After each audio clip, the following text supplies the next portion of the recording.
जोहार झारखंड में ही coaching centre में आपसे विद्यार्थियों का बहुत बहुत हार्दिक स्वागत करता हूं। और आज हम लोग झारखंड का भूगोल के अंतर्गत जंगली जानवरों के हमलों में अगर यदि किसी व्यक्ति की मृत्यु हो जाती है, कोई व्यक्ति गंभीर रूप से या साधारण रूप से घायल हो जाता है या अस्थायी रूप से अपंग हो जाता है या किसी भी प्रकार के मकान की क्षति होती है या जो मवेशी हैं, जो घरेलू जानवर हैं, उसकी मृत्यु हो जाती है या जो भंडारित अनाज हैं उसकी बर्बादी हो जाती है या जो खेतों में लहलहाता हुआ फसल है अगर यदि वह नष्ट हो जाता है तो मुआवजा का क्या प्रावधान है, इस विषय पर भी चर्चा करना बहुत ही जरूरी है।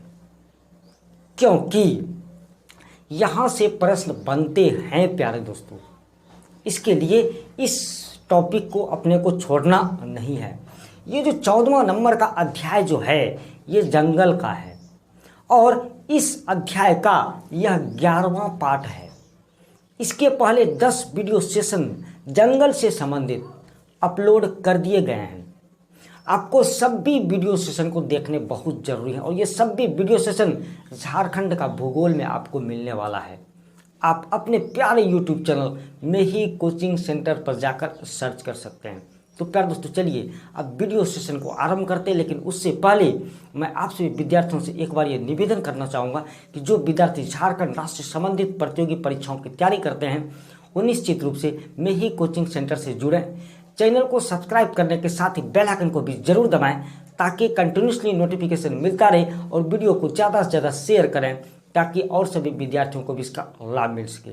तो प्यारे दोस्तों चलिए अब चीज़ों को हम लोग समझते हैं और बिल्कुल भी बेहतरीन ढंग से हम लोग सभी चीज़ों को जानने का प्रयास करते हैं कि मुआवजा का कितना कितना प्रावधान है। तो प्यारे दोस्तों देखिए, अगर यदि कोई व्यक्ति 18 वर्ष या उससे अधिक आयु के हैं, 18 वर्ष या उससे अधिक आयु के कोई व्यक्ति हैं और अगर यदि उसकी जंगली जानवरों के हमले में मृत्यु हो जाती है तो उसके घर वालों को 2.5 लाख रुपये मुआवजा का प्रावधान है। मृत्यु होती है तब और वो व्यक्ति 18 वर्ष या 18 वर्ष से अधिक का होना चाहिए तो 2.5 लाख रुपये। अगर यदि उस व्यक्ति की उम्र 18 वर्ष या 18 वर्ष से कम है, 18 वर्ष से कम है, 18 वर्ष या 18 वर्ष से अधिक वालों को 2.5 लाख, और अगर ये 18 वर्ष से कम आयु के वो व्यक्ति हैं तो उनके घर वालों को 1.5 लाख रुपया मिलेगा। 1.5 लाख रुपये मुआवजा का प्रावधान है। और चलिए प्यारे दोस्तों, अगर यदि गंभीर रूप से घायल होता है और उस व्यक्ति की उम्र 18 वर्ष या 18 वर्ष से अधिक है तो गंभीर रूप से घायल होने पर 50,000 रुपये का मुआवजा का प्रावधान है। और अगर यदि वही व्यक्ति 18 वर्ष से कम आयु के हैं और गंभीर रूप से घायल होते हैं तो उसके लिए भी 50,000 रुपये का मुआवजा का प्रावधान है। चलिए, और साधारण रूप से हल्के फुल्के ढंग से अगर यदि घायल होते हैं तो अगर यदि कोई व्यक्ति 18 वर्ष या 18 वर्ष से अधिक उम्र के हैं और साधारण रूप से घायल हुए हैं जानवरों के हमले से तो उसके लिए 10,000 रुपये मुआवजा का प्रावधान है। लेकिन अगर यदि उस व्यक्ति की उम्र 18 वर्ष से कम है और साधारण या हल्के फुल्के रूप से घायल होते हैं तो भी उसके लिए 10,000 रुपये मुआवजा का ही प्रावधान है। चलिए और देखते हैं कि अगर यदि अपंग हो जाए, अस्थायी रूप से कोई व्यक्ति अपंग हो जाए और उस व्यक्ति की उम्र अगर यदि 18 वर्ष या 18 वर्ष से अधिक हो तो उसके लिए मुआवजा 1.5 लाख रुपया का है। 1.5 लाख रुपये मुआवजा का प्रावधान है।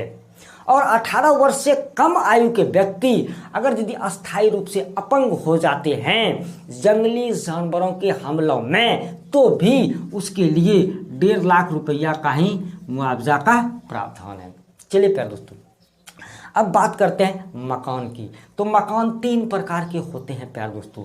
एक पक्का मकान, ढलाई वाला छत जिसमें हो, एक पक्का मकान ही लेकिन बिना ढलाई वाला छत, और एक कच्चा मकान। तो ये 3 प्रकार के मकान होते हैं। इसके लिए क्या मुआवजा का प्रावधान है? तो प्यारे दोस्तों देखिए, अगर यदि पूर्ण रूप से क्षतिग्रस्त हो गया और पक्का मकान ढलाई वाला छत है तो उसके लिए मुआवजा की राशि 75,000 रुपये तय की गई है। और देखिए प्यारे दोस्तों, गंभीर रूप से क्षतिग्रस्त हो गया और वह पक्का मकान ढलाई वाला छत है तो उसके लिए 15,000 रुपये मुआवजा का प्रावधान है। और अगर यदि साधारण रूप से क्षतिग्रस्त हुआ है और पक्का मकान है, ढलाई वाला छत है तो उसके लिए 5,000 रुपये मुआवजा का प्रावधान है। चलिए आगे बढ़ते हैं और बिना ढलाई वाला छत को देखते हैं कि वैसा पक्का मकान जो बिना ढलाई वाला है और अगर यदि वह पूर्ण रूप से क्षतिग्रस्त हो जाता है तो उसके लिए 10,000 रुपये मुआवजा का प्रावधान है। और गंभीर रूप से क्षतिग्रस्त हो गया और पक्का मकान बिना छत वाला है तो भी उसके लिए 10,000 रुपये मुआवजा का ही प्रावधान है। और साधारण रूप से क्षतिग्रस्त हुआ है, वह पक्का मकान बिना ढलाई वाला छत है तो उसके लिए 5,000 रुपये मुआवजा का प्रावधान है। चलिए अब कच्चा मकान की बात करते हैं। तो पूर्ण रूप से अगर यदि कच्चा मकान क्षतिग्रस्त हो गया तो उसके लिए 7,500 रुपये मुआवजा का प्रावधान है। और अगर यदि गंभीर रूप से क्षतिग्रस्त हुआ है, वह पूरा का पूरा डिस्ट्रॉय नहीं हुआ है, पूरा नष्ट नहीं हुआ है, लेकिन गंभीर रूप से नुकसान पहुंचा है घर को, वो कच्चा घर है तो भी उसके लिए 7,500 रुपया का ही मुआवजा का प्रावधान है। और अगर यदि साधारण रूप से हल्का फुल्का ढंग से वह कच्चा मकान क्षतिग्रस्त हुआ है तो उसके लिए 5,000 रुपये मुआवजा का प्रावधान है। चलिए प्यारे दोस्तों, अब हम लोग बात करते हैं कि अगर यदि जंगली जानवरों के हमले में गाय, भैंस, गाय, बैल आदि इन सभी जानवरों की मृत्यु होती है तो कितना मुआवजा का प्रावधान है? तो प्यारे दोस्तों देखिए, भैंस, गाय, बैल की अगर मृत्यु होती है जंगली जानवरों के हमलों में तो उसके लिए 10,000 रुपये मुआवजा का प्रावधान है। और अगर यदि बछड़ा या बाछी, बाछी का मतलब फीमेल और बछड़ा का मतलब मेल, तो प्यारे दोस्तों देखिए, बछड़ा या बाछी की मृत्यु होती है तो उसके लिए प्यारे दोस्तों देखिए 3,000 रुपये मुआवजा का प्रावधान है। बछड़ा या बाछी की मृत्यु होने पर 3,000 रुपये मुआवजा का प्रावधान है। और भेड़, बकरा, बकरी इन सभी छोटे छोटे जानवरों की अगर यदि जंगली जानवरों के हमलों में मृत्यु होती है तो 2,000 रुपये मुआवजा का प्रावधान है। चलिए प्यारे दोस्तों, और एक बात कि भंडारित अनाज जिसका भंडारण हो चुका है, फसलों की कटाई करके सब चीज़ करके उसको भंडारित किया जा चुका है, अगर यदि उस भंडारित अनाज की क्षति होती है, उस भंडारित अनाज को नुकसान पहुंचता है जंगली जानवरों के हमले में तो उसके लिए मुआवजा कितना मिलेगा? तो प्यारे दोस्तों देखिए, उसके लिए मुआवजा 1 से 5,000 प्रति कुंटल मुआवजा का प्रावधान है। मतलब कि मिनिमम 1,000 रुपया प्रति कुंटल और मैक्सिमम 5,000 रुपया प्रति कुंटल। वो अनाज को देखने के बाद कैसा अनाज है, महंगा अनाज है तो 5,000 प्रति कुंटल और सस्ता अनाज है तो 1,000 प्रति कुंटल मुआवजा का प्रावधान है। और अगर यदि फसल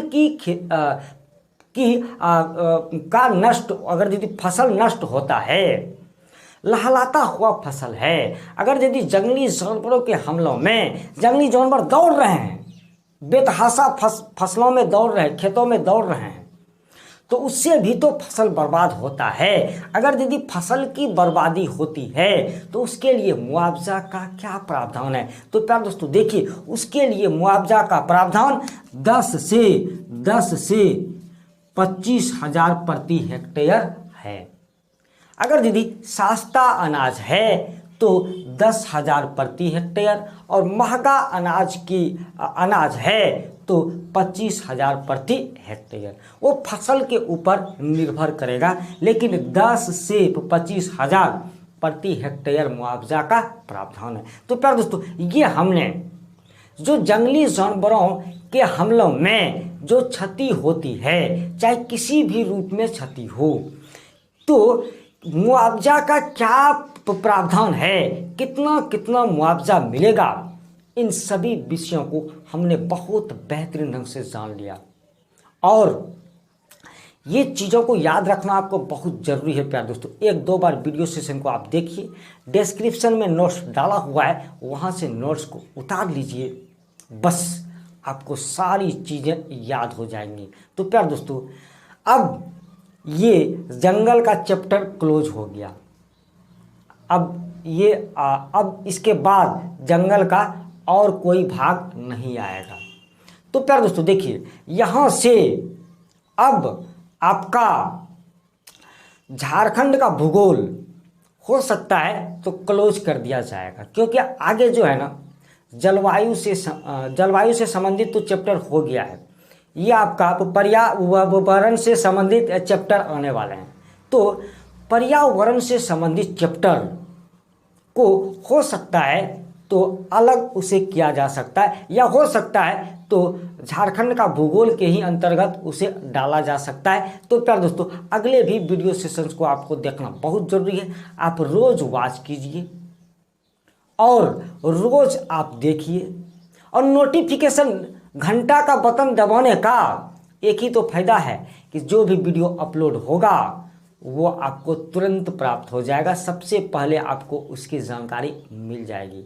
तो प्यारे दोस्तों, आप ऐसा ज़रूर कीजिए। और ये देखिए, शेयर दिस वीडियो, आपका दिल बहुत बड़ा है और सभी विद्यार्थियों को भी इसका लाभ मिल सके, क्योंकि आपको मालूम है इन सभी विषयों पर कोई टीचर बात नहीं करते हैं। तो और सभी विद्यार्थियों को भी इसका लाभ मिले, इसके लिए शेयर दिस वीडियो, इस वीडियो को शेयर कीजिए, और सभी जो वीडियोज़ हैं उनको भी आप शेयर ज़रूर कीजिए। तो प्यारे दोस्तों, आपके उज्जवल भविष्य की कामना करता हूँ, अपने लक्ष्य की प्राप्ति में ज़रूर सफल हो, ईश्वर से बारंबार प्रार्थना करता हूँ। जिन विद्यार्थियों ने इस वीडियो को देखा, बहुत बहुत धन्यवाद देता हूँ। जय हिंद, जय झारखंड।